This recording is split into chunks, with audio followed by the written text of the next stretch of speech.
Good morning students, मैं राय sir आपका एक बार फिर से स्वागत करता हूं आपके अपने चैनल क्लियर पॉइंट क्लास में। हम क्लास 9th के लेसन 3rd को पढ़ रहे थे जिसका नाम था ड्रेनेज, जिसमें हमने पार्ट 1 और पार्ट 2 कर लिया था। आज हम लेसन 3rd के पार्ट 3 ड्रेनेज सिस्टम का पार्ट 3 लेकर आए हैं।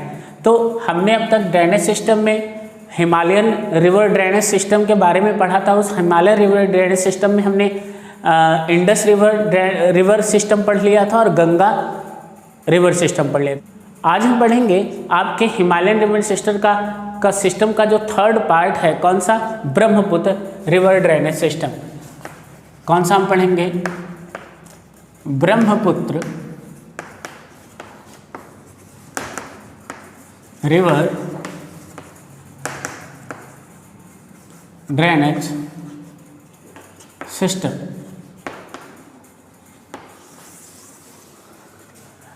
ब्रह्मपुत्र रिवर ड्रेनेज सिस्टम की अगर हम बात करें तो सबसे पहले हमें जानना पड़ेगा कि ब्रह्मपुत्र रिवर का ऑरिजिन कहाँ से होता है, यानी ब्रह्मपुत्र नदी जो है वो कहाँ से निकलती है। अगर हम ब्रह्मपुत्र रिवर ड्रेनेज सिस्टम की बात करें तो अगर आपने इंडिया का मैप अगर आप ध्यान से देखें, नॉर्थ पार्ट अगर आप देखेंगे ध्यान से तो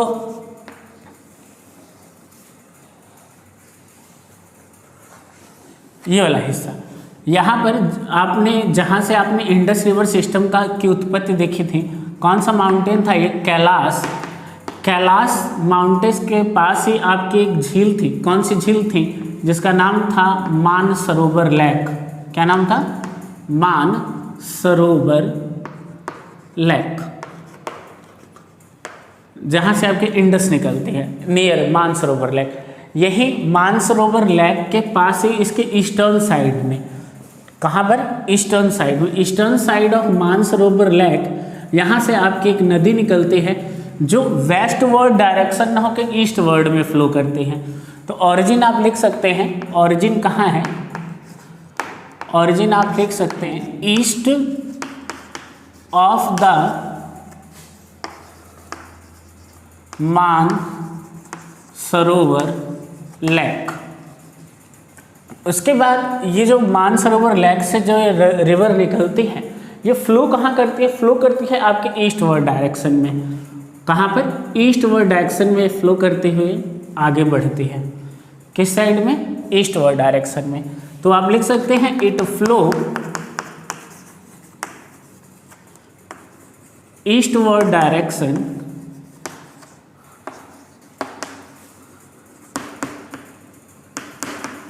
कहाँ पर? इन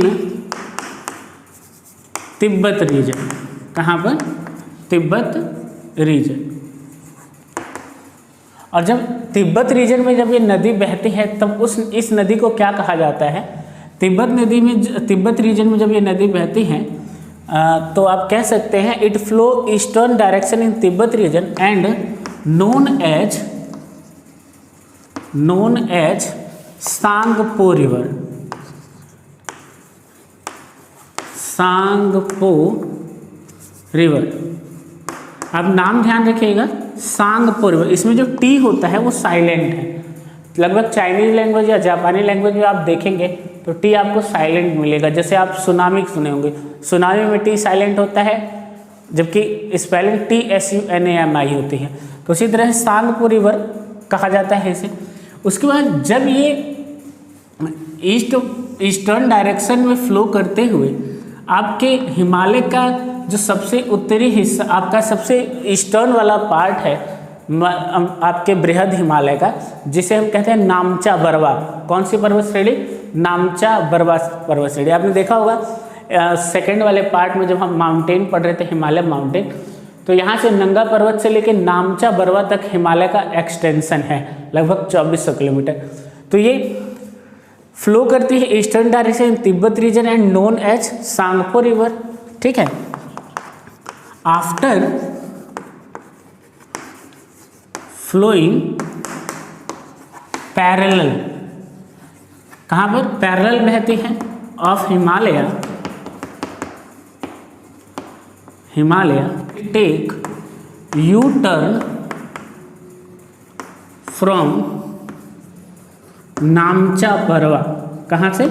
नामचा बरवा की जो पहाड़ी है यहाँ से ये क्या करते हैं, नामचा बरवा से यू टर्न ले लेते हैं, और यू टर्न लेने के बाद फिर कहाँ आ जाते हैं? इंडिया में प्रवेश करते हैं।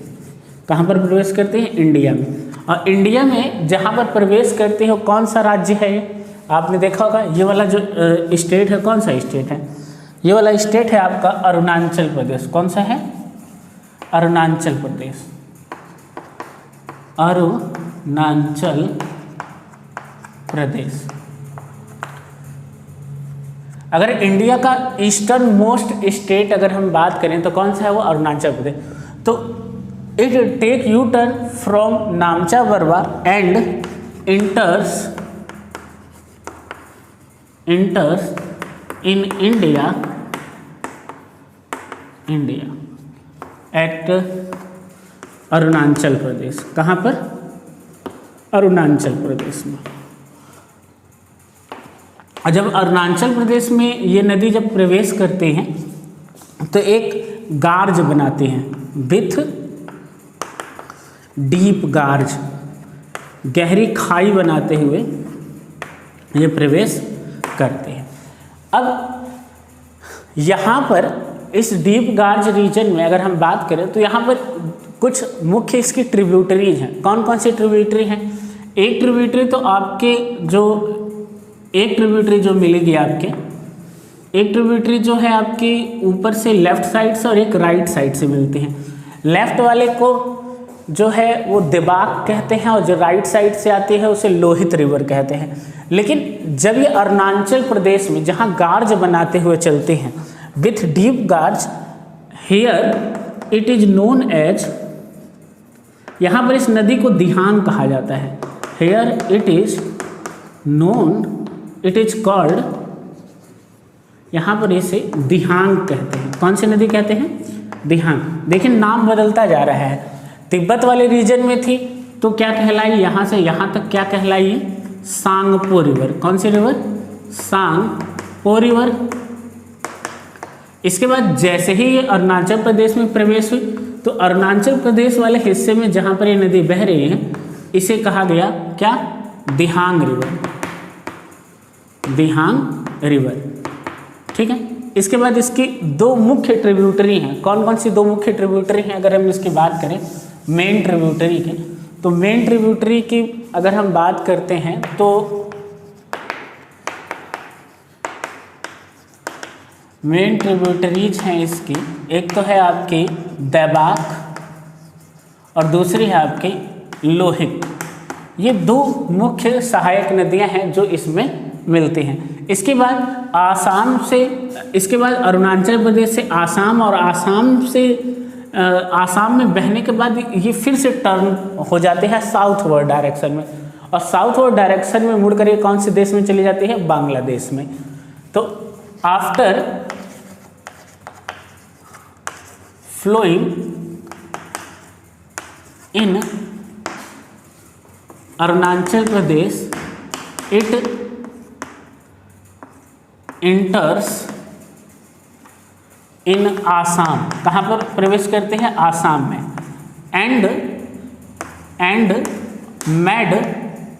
And make riverine island. Assam में इसका प्रवाह इसके साथ लाई गई जो मिट्टी होती है, सिल्ट होती है, उसके कारण वहाँ पर इतनी चौड़ी हो जाती है आसाम में कि वहाँ पर ये आपके रिवराइन आइलैंड का निर्माण करते हैं। तो लिख सकते हैं after flowing in Andhra Pradesh it enters in Assam and make riverine islands like as, एक काफ़ी फेमस आइलैंड है मांजुली। कौन सा island? मांजुली।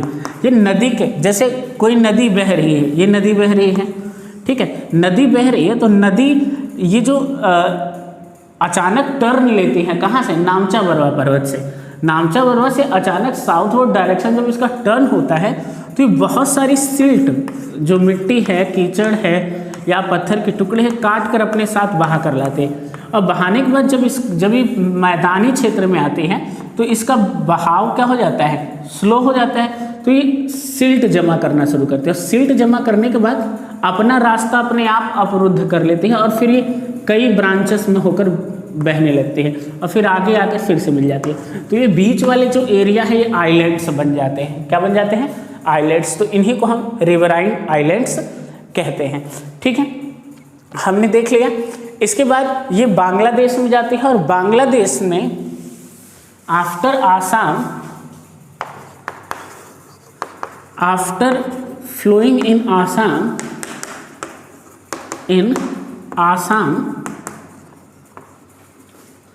it enters in Bangladesh में प्रवेश कर जाते हैं, बांग्लादेश एंड ज्वाइन गंगा। और जो आपके वेस्टर्न साइड से जो रिवर आ रहे होते हैं, कौन से? गंगा नदी। इस साइड से जो गंगा रिवर आ रही होती है उस गंगा नदी में आकर ये मिल जाती है। ठीक है, कहाँ मिल जाते हैं? गंगा नदी में, यहाँ बंगाल में। एंड नोन एज, और लेकिन यहाँ पर इसका नाम बदल जाता है, ब्रह्मपुत्र नहीं कहा जाता है बांग्लादेश में। इसी ब्रह्मपुत्र रिवर को ही बांग्लादेश में जमुना कहा जाता है। कौन सी रिवर? जमुना रिवर कहा जाता है। ठीक है, समझ में आ गया आपको?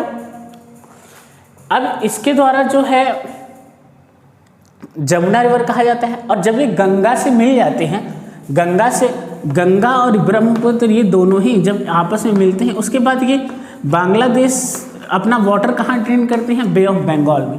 और जब बे ऑफ बंगाल में जब ये वाटर ड्रेन करते हैं तो दुनिया का सबसे बड़ा डेल्टा बनाते हैं, जिसे हम गंगा ब्रह्मपुत्र डेल्टा, या हम क्या कह सकते हैं? गंगा ब्रह्मपुत्र डेल्टा, या इसे यहाँ पर सबसे ज़्यादा सुंदरी नामक वृक्ष पाए जाते हैं, इसलिए इसे सुंदरवन डेल्टा के नाम से भी हम इसे जानते हैं। इसके बाद हम उत्तर भारत में अगर हम बात करें नॉर्थ इंडिया में, तो नॉर्थ इंडिया में हिमालयन रिवर के इन्हीं 3 नदियों और इनके ट्रिब्यूटरीज के द्वारा ही पूरा का पूरा ड्रेनेज सिस्टम बनता है। लेकिन अगर हम साउथ इंडिया में जाएं तो साउथ इंडिया में, जैसे कि पहली वाली वीडियो में ही मैंने आपसे चर्चा की थी कि नॉर्दर्न इंडिया में जो हिमालयन रिवर हैं इनकी लंबाई बहुत ज़्यादा है और ये इनमें वर्ष भर पानी रहता है। क्यों? क्योंकि कहाँ से इनका ओरिजिन कहाँ से हो रहा है? पहाड़ों से हो रहा है। लगभग 6000 मीटर एवरेज हाइट से ये नदियाँ निकल रही हैं। तो वहाँ पर बहुत बड़े बड़े ग्लेशियर्स हैं, तो ग्लेशियर पिघलते रहते हैं, उनमें पानी आता रहता है, जिसके कारण जो हिमालयन रिवर हैं, हिमालय से निकलने वाली नदियाँ, उसमें वर्ष भर पानी आपको देखने को मिलेगा। लेकिन जो पेनिनसुलर एरिया यानी साउथ इंडिया वाला रीजन अगर हम देखेंगे तो वहाँ पर जो वेस्टर्न घाट और ईस्टर्न घाट हैं उनकी ऊंचाई इतनी ज़्यादा नहीं है कि वहाँ पर बर्फ़ जम सके। तो जो पेनिनसुलर रीजन में जो आपकी रिवर्स पाई जाएंगी वो पेरेनियल रिवर्स नहीं होंगी, वो कैसे होंगे? क्लाइमेटिक रिवर्स होंगी, या हम कह सकते हैं मानसूनी रिवर भी कह सकते हैं, या आप उसे कह सकते हैं मौसमी नदियाँ भी कह सकते हैं। क्योंकि जब बरसात होती है उसी समय उसमें पानी बहुत ज़्यादा मात्रा में होता है। गर्मियों में अधिकतर बहुत सारी ऐसी नदियाँ जो सूख भी जाती हैं। तो अब हम बात करेंगे आगे आपके इन्हीं पेनिनसुलर रीजन में पाए जाने वाले रिवर ड्रेनेज सिस्टम के बारे में। तो अगला हमारा पार्ट है पेनिनसुलर रिवर ड्रेनेज सिस्टम। अब हम अगर पेनिनसुलर रिवर ड्रेनेज सिस्टम की बात करें तो इसको भी 2 पार्ट में बांटा जा सकता है। एक तो वेस्टवर्ड फ्लोइंग रिवर्स, पश्चिम दिशा में बहने वाली नदियां, और एक हो जाएगी ईस्टवर्ड फ्लोइंग रिवर्स। अब देखिए ध्यान से, इसमें वेस्टवर्ड फ्लोइंग रिवर जो होंगे वो कौन से ओशियन में गिरेंगे? ये आपके अरेबियन सी में ड्रेन होंगे। कहाँ पर होंगे? अरेबियन सी में।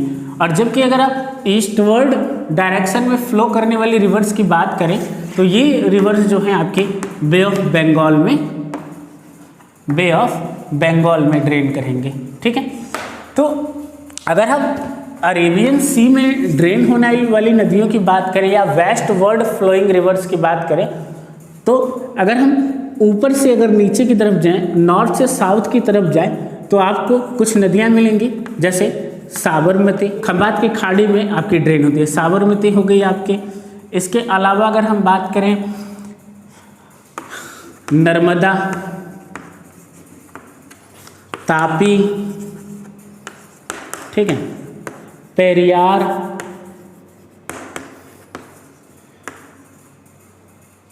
रिवर एटसेट्रा, और बहुत छोटी छोटी नदियां हैं जो वेस्ट वर्ड डायरेक्शन में फ्लो करती हैं और अरब सागर में गिरती हैं। और उसी तरह से बे ऑफ बंगाल की अगर हम बात करें, तो बे ऑफ बंगाल में गिरने वाली नदियों में आपकी कृष्णा है, कावेरी है, गोदावरी है जो बड़ी नदियां हैं, महानदी है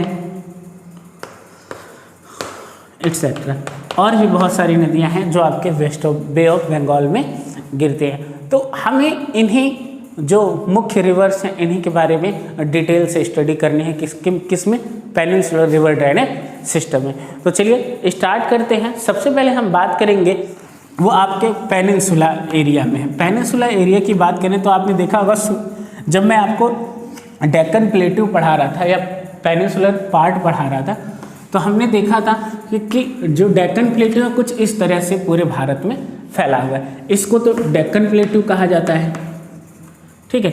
इसे मालवा प्लेट्यू कहा जाता है। क्या कहा जाता है? मालवा प्लेट्यू।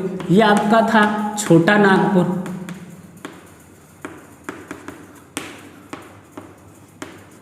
ठीक है, और ये आपका मेघालय, मेघालय का पठार भी कहा जाता है मेघालय। इन प्लेट्यूज के बारे में आपने पढ़ा था। अब ये एक ही पार्ट है, ये पूरा का पूरा एक ही हिस्सा था, लेकिन नदियों ने इन्हें अलग अलग बांट दिया। अब यहाँ से एक नदी निकलते हैं जिसका नाम है, यहाँ पे दो बेसिकली नदियाँ निकलती हैं। एक तो निकलते हैं उसे कहते हैं हम नर्मदा नदी। कौन सी नदी कहते हैं? नर्मदा नदी।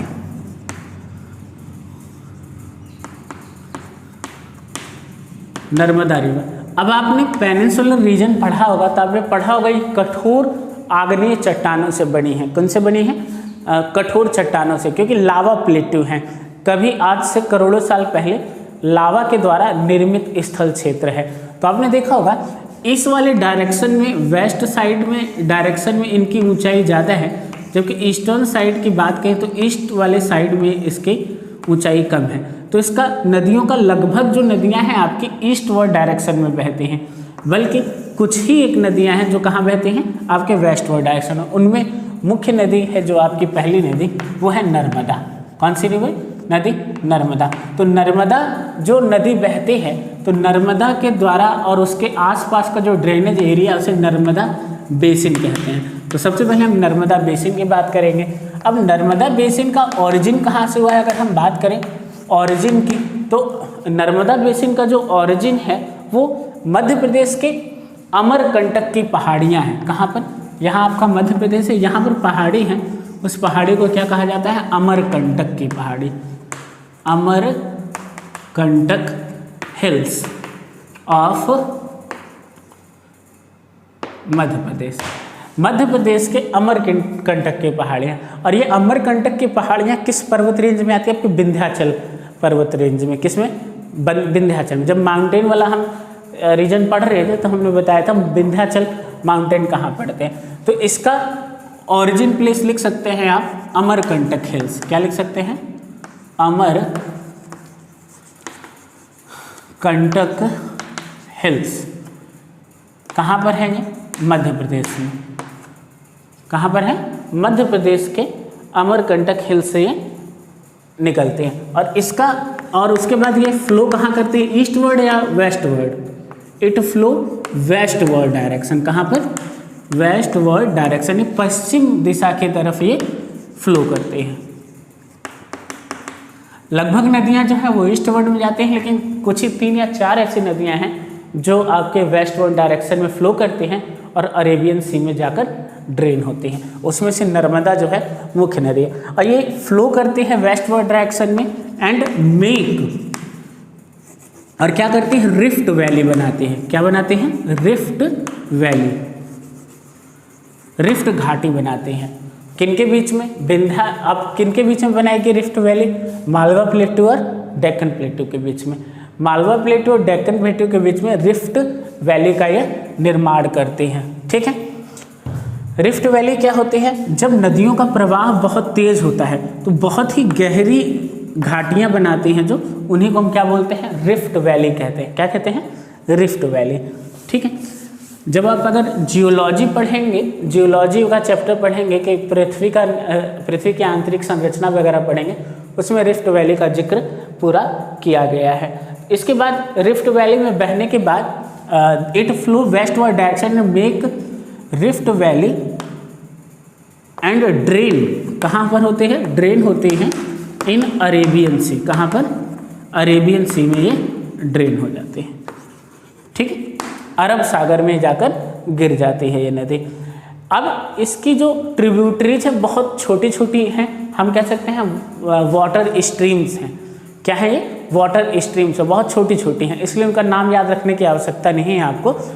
ठीक है, और कहाँ कहाँ पर, अब एरिया पूछ लेता है, किन किन राज्यों में नदी होकर बहती है। तो नर्मदा जो है मुख्य रूप से, Narmada flow in Madhya Pradesh and Gujarat, बस मुख्य रूप से 2 राज्यों में ये बहते हैं, 2 राज्यों में अपना ड्रेनेज एरिया बनाते हैं। तो नर्मदा के बारे में आपको इतना ही जानना है। ठीक, लेकिन एक चीज़ और ध्यान रखेंगे, जब ये रिफ्ट वैली के पास से निकलते हैं ना तो काफ़ी कठोर सतह की चट्टानें हैं, और जब ये कठोर सतहों के चट्टानों से नीचे की तरफ गिरते हैं तो जो आपके जो चूना पत्थर के चट्टाने हैं, चूना पत्थर यानी हम कह सकते हैं लाइम स्टोन है, वो मुलायम होती हैं किसकी अपेक्षा, आपके जो लावा चट्टाने हैं, लावा रॉक्स की अपेक्षा जो आपके जो लाइम स्टोन की रॉक्स होती हैं वो मुलायम होते हैं।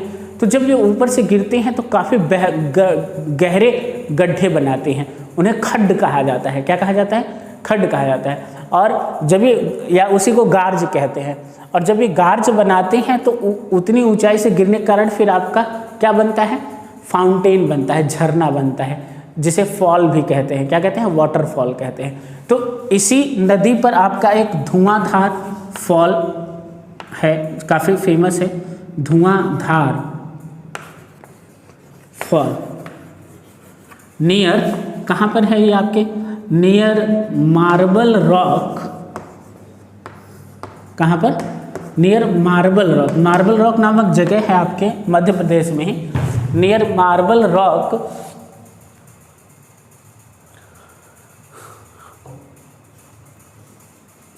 इन जबलपुर। कहाँ पर, जबलपुर, जबलपुर जिले का नाम है, जबलपुर एमपी। जबलपुर मध्य प्रदेश में ये आपका धुआंधार जलप्रपात बनाती हैं, जलप्रपात यानी वाटरफॉल बनाते हैं। इसके बाद हम बात करें नर्मदा बेसिन के बाद, तो नर्मदा बेसिन के बाद आपका सेकंड जो बेसिन हमें पढ़ना है, दूसरी नदी पढ़नी है, उसे कहते हैं हम तापी रिवर। क्या कहते हैं, Tapi river, Tapi river basin. ठीक पैरेलल बहते हैं किसके, इसी नर्मदा के पैरेलल ही तापी बेसिन बहते हैं। तापी नदी जो ठीक इसी की, लेकिन थोड़ा सी इसकी लंबाई कम है, ये भी अरेबियन सी में ही गिरते हैं। इसको क्या बोलते हैं हम, तापी रिवर। अब हम बात करें अगर तापी रिवर की,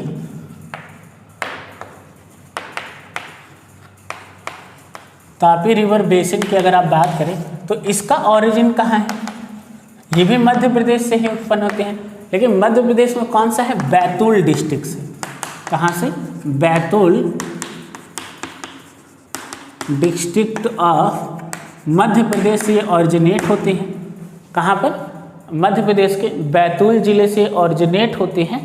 और ये जो है आपके सतपुड़ा रेंज की पहाड़ियाँ हैं, पहाड़ी से। कहाँ से, सतपुड़ा रेंज, आपने पढ़ा होगा, यहाँ पर आपके विंध्याचल माउंटेन है और यहाँ पर कौन सा है, सतपुड़ा माउंटेन।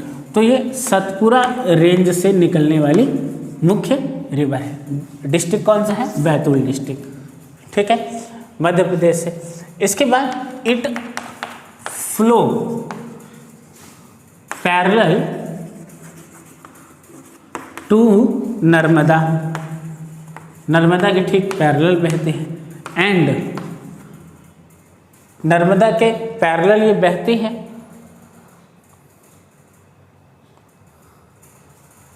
एंड आल्सो ये भी क्या बनाते हैं, make rift valley and drain in Arabian sea, ये भी अरब सागर में जाकर गिर जाते हैं, अरेबियन सी में जाकर ये गिर जाते हैं। ठीक है, ये भी डीप गार्ज का निर्माण करते हैं जैसे आपके नर्मदा रिवर कहते थे, लेकिन इसका जो फ्लो है, इसका फ्लो है बहुत हाई है, हाई फ्लो इसका क्या है, हाई है। और जब हाई फ्लो होने के कारण ये जो है आपका गुली इरोजन करते हैं, क्या करते हैं, गुली इरोजन। अब गुली इरोजन जानते हैं आप क्या होता है, जैसे आप अगर आपने चंबल रिवर पढ़ा है 8th क्लास में, जब चंबल रिवर आप पढ़े होंगे तो उसमें आपने पढ़ा होगा कि जब नदी का प्रवाह बहुत तेज होता है तो जो आपकी ज़मीन है ये कहीं पर काफ़ी कठोर चट्टाने होंगे, स्ट्रॉन्ग रॉक्स होंगे, और कहीं पे बिल्कुल मुलायम चूना पत्थर के चट्टाने होंगे। तो जब नदी अब बहुत तेज प्रवाह से बह रही होते हैं तो जहाँ पर ये क्या करते हैं, इसका इरोजन करते जाते हैं, जो कोमल चट्टाने हैं उसका इरोजन करते जाते हैं और बड़े बड़े अंदर खड्ड का निर्माण करते हैं इस तरह से। तो इसी को हम क्या कहते हैं, गुली इरोजन। क्या कहते हैं, गुली इरोजन। अब ये गुली इरोजन जो है आपको बोर्ड पर बिल्कुल छोटा सा लग रहा है क्योंकि मैं बिल्कुल एक छोटा सा एरिया दिखा रहा हूँ, लेकिन ये 15 से 20 मीटर गहराई तक के, 25 से 30 मीटर गहराई तक के ये गड्ढे हो सकते हैं। आपके राजस्थान के पास से जो चंबल रिवर निकलती है, जो यमुना में जाकर मिलते हैं, वहाँ पर भी इसी तरह का गुली इरोजन होता है और इन्हें हिंदी भाषा में बीहड़ कहा जाता है। क्या कहा जाता है, बीहड़। आपने सुना होगा चंबल के बीहड़ के डाकू, क्योंकि ये ऐसा एरिया होता था जो 15-15, 20-20 मीटर मिट्टी की ऊंची ऊंची पहाड़ियाँ सी दिखाई देती थी और ये बाहर से आप देख ही नहीं सकते। अगर आप समतल जगह तो आपको बिल्कुल प्लेन दिखाई देगा, लेकिन जब आप अंदर की तरफ जाकर देखेंगे तो 15-15, 20-20 मीटर ऊंचे गड्ढे आपको दिखाई देंगे। इन्हीं को हम क्या बोलते हैं, बीहड़ क्षेत्र कहा जाता है। ठीक है, तो ये नदी भी गुली इरोजन करती है। कौन सी, तापी रिवर। ठीक है, अब मुख्य रूप से तापी नदी जो है वो कौन कौन से जिलों में बहती है। तापी जो है वो आपके मध्य प्रदेश से तो ओरिजिनेट ही होती है, मध्य प्रदेश के बाद गुजरात, और गुजरात के बाद कुछ एरिया इसका बिल्कुल थोड़ा सा एरिया कौन सा है, महाराष्ट्र में भी ये फ्लो करती है। तो तापी बेसिन के बारे में आपको इतना ही याद रखना है। ठीक है, हमने नर्मदा बेसिन देख लिया, तापी बेसिन देख लिया। ठीक है, इसके बाद अगर हम बात करें तो हम ईस्ट वर्ड डायरेक्शन में बहने वाली नदियों पर चर्चा करेंगे आपके नेक्स्ट वीडियो में। ठीक है, कोई भी समस्या है, आपको कोई क्वेश्चंस नहीं आते हैं तो आप कमेंट बॉक्स में लिखकर आप अपने प्रश्नों का जवाब पा सकते हैं। ठीक है, तो मिलते हैं नेक्स्ट वीडियो में। धन्यवाद।